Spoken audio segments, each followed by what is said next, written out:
le mot intelligence fait partie de ces mots difficiles parce que recouvrant une multitude de réalités. La définition de Piaget a l'avantage d'être extrêmement brève. L'intelligence, ce n'est pas ce que l'on sait, mais ce que l'on fait quand on ne sait pas. Autrement dit, et ça semble être le sens de l'étymologie, intelligence signifie qu'on relie des choses entre elles. Il y a donc l'idée de rassembler, de recueillir, et puis ensuite de mettre ensemble, de lier pour faire sens en quelque sorte. Nous avons tous été étonnés en regardant des enfants résoudre des problèmes un peu difficiles et trouver une solution par eux-mêmes, par tentative quelquefois d'essai-erreur, par imitation, ou tout simplement parce que ils ont rapproché cette situation d'une situation précédente qu'ils ont réussi à résoudre. Quand on parle d'intelligence, il y a, je dirais, des fondamentalistes, des gens qui cherchent à mesurer. C'est ce qui s'est produit en psychologie différentielle avec le fameux QI, qui est devenu bientôt le QE, l'intelligence émotionnelle. Et cette intelligence émotionnelle souffre de difficultés dans la définition encore plus importantes que l'intelligence classique. On va donc considérer que l'intelligence, c'est un ensemble de choses. Et cet ensemble de choses, il y a plusieurs postures, plusieurs façons de les regarder.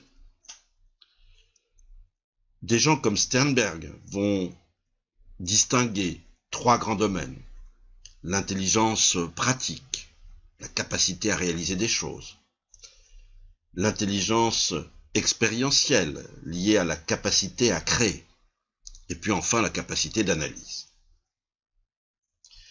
Si on regarde Gardner a eu un certain succès en considérant qu'il y avait une intelligence logique, une intelligence linguistique, une intelligence musicale et quelques autres. Cattell, enfin, va distinguer l'intelligence fluide de l'intelligence cristallisée.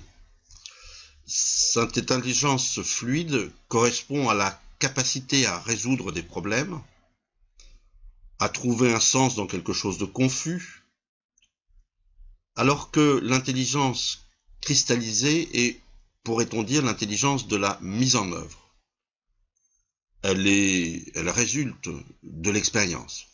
Quand nous conduisons, quand nous pilotons un avion, quand nous montons à cheval, il s'agit bien évidemment d'intelligence cristallisée. Quand nous avons perdu les clés et que nous tentons d'ouvrir une porte, il s'agit bien là de mettre en œuvre l'intelligence fluide. En tentant une approche plus constructiviste, certains pourraient dire un peu plus anthropologique, il me semble que l'intelligence se construit à partir de 4 composants. Le composant issu du savoir, avec la formule « je sais donc je suis ». Le savoir, ce sont les choses que j'apprends, ce sont les livres que je lis, et ce sont des éléments qui ne sont pas toujours confrontés à l'expérience. À l'opposé du savoir, quand on dit à l'opposé de façon complémentaire, on devrait dire plutôt de manière orthogonale, il y a ce qui résulte de l'expérience. J'agis donc je suis. Ce sont des compétences qui résultent finalement de ce que je déduis de mes actions, de ce que je déduis de mes réussites et de mes échecs. L'axe entre les savoirs livresques et les compétences constitue l'axe de la connaissance. Et la connaissance est un mélange de confrontation entre l'action et les aspects livresques. Et bien sûr, cette connaissance peut donner lieu de temps en temps a des manières de se figer, c'est-à-dire qu'il est assez difficile de rester souple, à la fois pour remettre en cause ce que l'on sait, et également remettre en cause ce que l'on a cru apprendre dans l'action. Deux autres pôles sont à prendre en considération.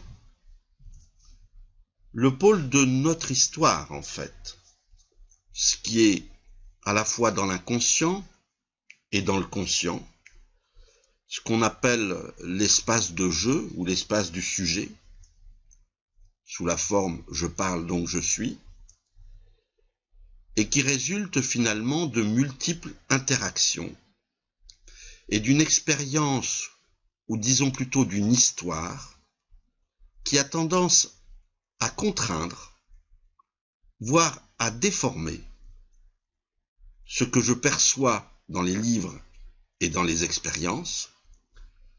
Ces déformations, que l'on appelle quelquefois des empreintes cérébrales, tiennent au fait que le cerveau est une machine relativement conservatrice et qui cherche, on pourrait dire à tout prix, à ce que je vois, à ce que je ressens, ressemble, ou tout au moins soit compatible avec ce que je sais déjà et ce que j'ai déjà ressenti.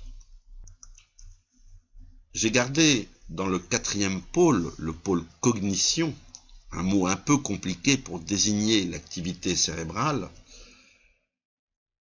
avec cette formule « je pense donc je suis » qui n'est pas très bonne. C'est plutôt « je me représente donc je suis ». Je suis capable de me représenter les choses. Je suis capable évidemment d'avoir une certaine représentation de moi-même. Les capacités cérébrales, qui sont très liées évidemment aux trois autres pôles, mais induit un biais par le fait qu'il y a des conforts cérébraux, c'est-à-dire que le cerveau prend l'habitude de travailler avec tel ou tel système d'inférence, à utiliser tel ou tel type de mémoire. Et nous sommes assez inégaux face à ce que la plasticité de notre cerveau a eu pour se développer. Certains ont entendu de très bonnes musiques in utero. Cela leur donne probablement une bien meilleure oreille musicale qu'à ceux qui n'en ont jamais entendu. L'axe entre notre histoire et la cognition qui traverse l'axe de la connaissance est ce que les philosophes appellent l'entendement, c'est-à-dire la capacité à nous représenter des choses.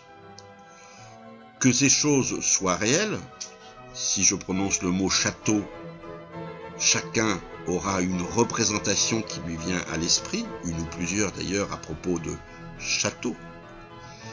Mais si je dis ignorance, certains aura également une représentation mentale de ce qu'est l'ignorance. Nous voyons donc que l'intelligence, selon cette approche, c'est la capacité à mobiliser des images cérébrales qui seront utiles pour faire face à une situation donnée.